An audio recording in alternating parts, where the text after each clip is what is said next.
Hello friends, welcome to my channel GTV education and exams. क्या आपने कोई सपना देखा है? इस सपने को पूरा करने के लिए आपने क्या किया? एक पूरा शब्द ही अधूरा पर आधारित है। अगर आपको अपने सपने पूरे करने हैं तो अपनी नींद को अधूरी रखनी होगी। जब आपको लगे कि आप चारों तरफ से मुसीबत से घिरे हो, आपको कोई ऑप्शन न मिले, तो याद रखना ये वही वक्त है जहां से आपकी किस्मत बदलने वाली है और सफलता अब आपसे दूर नहीं है। वक्त के साथ चलना सीखो, आपको सक्सेस जरूर मिलेगी। जब आप सफलता की राह पर चलना शुरू करोगे तो आपके रास्ते में अनेक कठिनाई आएगी। इनफैक्ट पढ़ने में मन किसे लगता है, पर जब आप अपने सपने के बारे में सोचोगे कि आपको IAS बनना है, अपने उस दिन को याद करो जो आपका सपना है कि आपको IAS बनकर उसकी वर्दी पहननी है, उसकी टोपी पहननी है और इस देश में एक अपना नाम बनाना है। तो आपके अंदर से आवाज आएगी कि अपने सपने को पूरा करने के लिए अब तुम्हें चलना ही पड़ेगा, अब तुम्हें मेहनत करना ही पड़ेगा, क्योंकि तुम्हारा सपना है IAS बनना और IAS बनकर अपने देश को चलाना, अपने देश को सही राह पर लाना और उस लाल बत्ती वाली गाड़ी में घूमना और अपने मम्मी पापा को भी बिठाना और उनका भी सपना साथ में पूरा करना।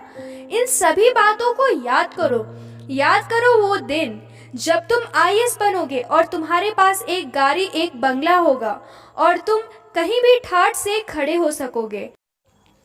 तो आज की कहानी है IAS ऑफिसर राकेश शर्मा की, जिन्होंने दृष्टिहीन होते हुए भी, आंख ना होते हुए भी इस देश के अधिकारी बनने का सपना देखा और सिर्फ देखा ही नहीं, उसे पूरा भी किया अपने मेहनत से और अपने लगन से।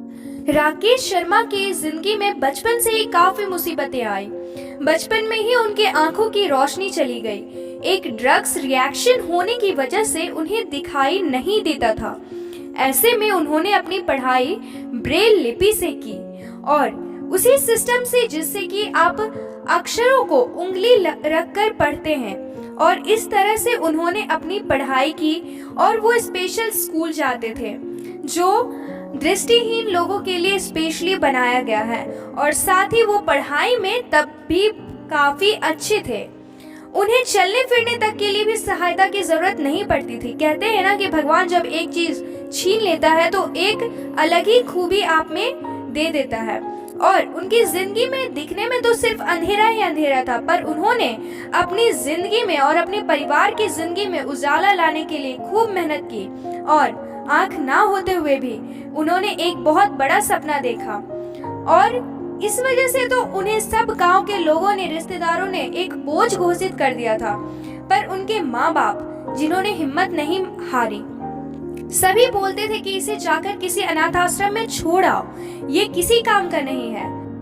पर राकेश के माँ पापा ने समाज की बात ना सुनकर अपने बेटे का साथ देने की ठान ली और इसे एक सामान्य बच्चे की तरह ही उन्होंने पाला। परंतु राकेश बचपन से ही बहुत ही होशियार थे और उन्हें पढ़ने में बहुत मन लगता था। उन्होंने सोशल वर्क की पढ़ाई की है और इस परीक्षा को क्रैक करने के बाद उन्हें यह एहसास हुआ कि वो सिविल सर्वेंट बनकर समाज के लिए काफी अच्छा काम कर सकते हैं और वो अपने सच्चाई के बल पे इस समाज को बदल सकते हैं और सफलता हासिल कर सकते हैं। और इन्होंने मन लगाकर मेहनत की और सरकारी नौकरी के बारे में भी इन्होंने खूब सुना था कि देश में बड़े बड़े अधिकारी होते हैं, तो इन्होंने फिर ठान लिया कि अब इनका लक्ष्य है UPSC करना। और काफी मुसीबत आने के बाद भी दुनिया की बातों को इग्नोर करते हुए इन्होंने मेहनत किया और सफलता हासिल की। अपनी कड़ी मेहनत और लगन से इन्होंने साल 2018 में सिविल सर्विस की परीक्षा 608 रैंक लाकर क्लियर की और इसके बाद जो रिश्तेदार उन्हें बोझ समझते थे वे उनके घर पर आकर उन्हें बधाई दी और इन्होंने बिना आंख होते हुए भी एक अधिकारी बनने का सपना देखा और कड़ी मेहनत से ये IAS ऑफिसर बन गए। आप भी मेहनत करो, आप भी जरूर बनोगे।